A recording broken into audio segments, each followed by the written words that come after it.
வணக்கம். இந்த வீடியோவில் ப்ரீ ஐபிஓ ஷேர்ஸில் அப்புறம் அன்லிஸ்டட் ஷேர்ஸில் இன்வெஸ்டர்ஸ் இன்வெஸ்ட் பண்ணலாமா, அப்படி இன்வெஸ்ட் பண்ணால் அதில் என்ன பெனிஃபிட் கிடைக்கலாம், என்ன ரிஸ்க்லாம் இருக்கலாம் அப்படிங்கிறத நம்ம பார்க்கலாம்.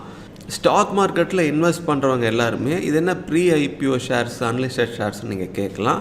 ஸோ இந்த ரெண்டும் என்ன, நான் ஏன் இப்போ இந்த வீடியோ போடுறேன் அப்படிங்கிற எல்லா டீட்டெயில்ஸும் நான் இந்த வீடியோக்குள்ளே சொல்கிறேன். வாங்க வீடியோக்குள்ளே போகலாம். அதுக்கு முன்னாடி நீங்கள் ஸ்டாக் மார்க்கெட்டில் ட்ரேட் பண்ண உங்கள்கிட்ட டிமேட் அக்கௌண்ட் இல்லை அப்படின்னா இந்த வீடியோ கீழே டிஸ்கிரிப்ஷனில் ஜீரோதாவோட official online account opening link இருக்குது.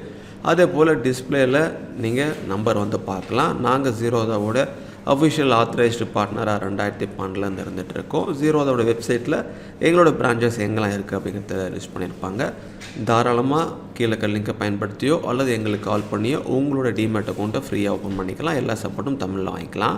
சரி, இப்போ முதல்ல இந்த ப்ரீ ஐபிஓ ஷேர்ஸ்னால் என்ன நம்ம தெரிஞ்சுக்கலாம். ஐபிஓ ஷேர்ஸ்னால் என்ன நம்மளுக்கு தெரியும். ஃபண்டை ரைஸ் பண்ணுறதுக்காக ஐபிஓ மூலமாக கம்பெனி கொடுக்கும்.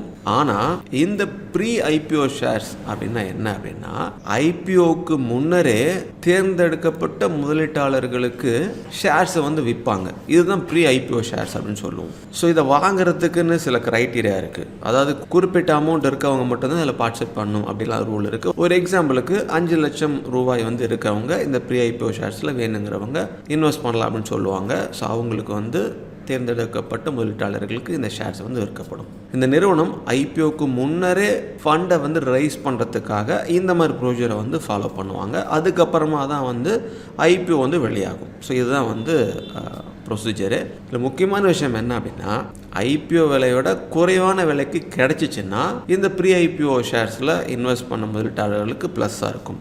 ஆனால் அப்படி இல்லாமல் ப்ரீ ஐபிஓக்கு முன்னாடி வாங்கின அந்த ப்ரைஸை காட்டிலும் ஐபிஓ விலை குறைவாகவோ அதுக்கப்புறமா குறைவாக போயிடுச்சு அப்படின்னா அது லாஸாக ஆகிடும். ஸோ இப்படிலாம் ஒரு ப்ரொசீஜர் இருக்குது. இது எல்லோரும் தெரிஞ்சுக்கணும். ஒரு அவேர்னஸ்க்காக தான் இந்த பதிவை நாங்கள் போடுறோம். அதே போல் இந்த ப்ரீ ஐபிஓ ஷேர்ஸில் லிக்விடிட்டி இருக்காது. ஸோ அதனால் ஐபிஓ வரைக்கும் வெயிட் பண்ண வேண்டியதாக இருக்கும். ஐபிஓ எப்போ லிஸ்ட் பண்ணுறாங்களோ அப்போ ஐபிஓ வெற்றி அடைஞ்சிச்சுன்னா உங்களுக்கு ப்ராஃபிட்டாக இருக்கும், இல்லைனா உங்களுக்கு லாஸ் வர வாய்ப்புகள் இருக்குது. ஒரு எக்ஸாம்பிளுக்கு ஒரு ஸ்டார்ட் அப் கம்பெனி 100 ரூபாய்க்கு ப்ரீ ஐபிஓ ஷேருக்கு விற்குது அப்படின்னா, ஐபிஓவாக 150 ரூபாய்க்கு வந்துச்சு அப்படின்னா அந்த 50 ரூபா ப்ரீ ஐபிஓவில் இன்வெஸ்ட் பண்ண இன்வெஸ்டருக்கு அது லாபமாக இருக்கலாம். ஆனால் முக்கியமான விஷயம், ஐபிஓ எதிர்பார்த்தபடி இல்லை அப்படின்னா டோட்டலாக லாஸ் ஆக வாய்ப்புகள் இருக்குது. இந்த மாதிரி சமீபத்தில் ஒரு நிகழ்வுகள் நடந்திருக்கு. XYZ அப்படிங்கிற கம்பெனி கிட்டத்தட்ட 1000-1200 பக்கம்லாம் ப்ரீ ஐபிஓ ஷேர்ஸ் கொடுத்துட்டு, ஆனால் இப்போ அது கிட்டத்தட்ட 300-320 ரேஞ்சில் ஐபிஓ விலையாக இருந்துகிட்ருக்கு. இதனால் பல லட்சங்கள் அந்த ப்ரீ ஐபிஓ ஷேர்ஸில் இன்வெஸ்ட் பண்ண முதலீட்டாளர்கள் லாஸ் நடந்திருக்கு. அதனால் இந்த மாதிரி விஷயங்கள் நீங்கள் உள்ளே போகும்போது தெரிஞ்சுக்கணும், அது எல்லாத்தையும் செக் பண்ணணும் அப்படிங்கிறதுக்காக தான் இந்த பதிவு நான் மறுபடியும் சொல்லிக்கிறேன். இதே அன்லிஸ்டட் ஷேர்ஸ்னால் என்ன அப்படின்னா, ஸ்டாக் எக்ஸ்சேஞ்சில் லிஸ்ட் ஆகிறதுக்கு முன்னாடி கம்பெனி சில முதலீட்டாளர்கள் கொடுப்பாங்க. பெரும்பாலும் start up company, private companies இந்த பங்குகளை சேரும், அவங்களுக்கு கொடுப்பாங்க. ஸோ பொதுமக்களால் வாங்க முடியாது, லிக்விடிட்டி குறைவாக இருக்கும். நிறுவனத்தோடைய நிதிநிலை வளர்ச்சி திட்டங்கள் குறைவாக தான் வெளிவிடும். அதனால் அது எப்படி இருக்கும் அப்படின்னு தெரியாது. இதில் அதிக ரிஸ்க் இருக்குது. ஆனால் சில நேரங்களில் லாபம் கிடைக்க வாய்ப்புகள் இருக்குது. ஒரு எக்ஸாம்பிள், நீங்கள் ஒரு ப்ரைவேட் கம்பெனியை இப்போ ஷேர்ஸாக வாங்குறீங்க. சில வருடங்களுக்கு அப்புறம் அது ஐபிஓவாக வந்துச்சு அப்படின்னா உங்களுக்கு அது பங்களோட மதிப்பு அதிகரிக்கலாம். பட் வரல அப்படின்னா அதை நம்ம யார்ட்டையும் விற்க முடியாது. இதுதான் ரெண்டுக்கும் உள்ள வித்தியாசங்கள். இந்த ரெண்டுக்கும் உள்ள வித்தியாசங்கள் எல்லாத்தையும் நம்ம சிம்பிளாக புரிஞ்சுக்கணும். டேபிள் காலம் வச்சுருக்கேன், அதை பார்த்து நீங்கள் தெரிஞ்சுக்கலாம். சரி, இப்போ நம்ம இன்னும் தெளிவாக புரிஞ்சுக்கலாம். இந்த மாதிரி ப்ரீ ஐபிஓ ஷேர்ஸு அன்லிஸ்டட் ஷேர்ஸில் இன்வெஸ்ட் பண்ணலாமா வேணாமா, அதுக்குள்ள ரிஸ்க்குகள் என்ன அப்படின்னு நம்ம தெரிஞ்சுக்கலாம். ஸோ இதில் ஃபஸ்ட்டு லிக்விடிட்டி பிரச்சனை வரலாம். ஸோ முன்ன சொன்ன மாதிரி வாங்கி விற்கிறதுக்கு முன்னே லிக்விடிட்டி கிடைக்காம போகும். இதனால் பங்குகளை பணமாக மாற்றுறதுல சிரமங்கள் ஏற்படும். அது அப்படியே லிமிட்டட் டிஸ்க்ளோஷராக இருக்க வாய்ப்புகள் இருக்குது. ஒரு நிறுவனத்துடைய நிதி செயல்திறன் பற்றிய விவரங்கள் குறைவாக தான் வெளியிடும். அதனால் முதலீட்டாளர்கள் நிறுவனம் எப்படி செயல்படுதுன்னு புரிஞ்சிக்கிறதுக்கும் தெரிஞ்சுக்கிறதுக்கும் ரொம்ப கடினமாக இருக்கும். அதே போல் டிவிடெண்ட்லாம் கிடைக்காது. பெரும்பாலும் இந்த மாதிரி அன்லிஸ்டடு அதே போல் ப்ரீ ஐபிஓ ஸ்டாக்ஸ் எல்லாம் குறிப்பிட்ட காலத்துக்கு லாபத்தை வளர்ச்சிக்காக மட்டும் முதலீடு செய்கின்றன. ஆனால் பெரும்பாலும் ஸ்டார்ட் அப் கம்பெனிகள் அவங்களோட ப்ராஃபிட்டை மறுபடியும் இன்வெஸ்ட் பண்ணுவாங்க. அதனால் அந்த டிவிடெண்ட் கிடைக்காது. அதே போல் ரிஸ்க் ஆஃப் கேபிட்டல் லாஸ் அப்படின்னு சொல்லுவாங்க. ஒரு கம்பெனி பற்றி ஒரு வெளிப்படைத்தன்மையை இல்லாத காரணத்தினால தவறான நிறுவனத்தில் நம்ம முதலீடு செய்ய வாய்ப்புகளை இது ஏற்படுத்தி கொடுத்துரும். இதனால் நம்மளோட முதலீட்டுகளை இழக்கவும் நேரலாம். அதனால் இந்த மாதிரி விஷயங்கள் எல்லாமே ஜாக்கிரதையாக நம்ம பார்க்கணும். அதே போல் ரெகுலேட்டரி ரிஸ்க்குன்னு சொல்லுவாங்க.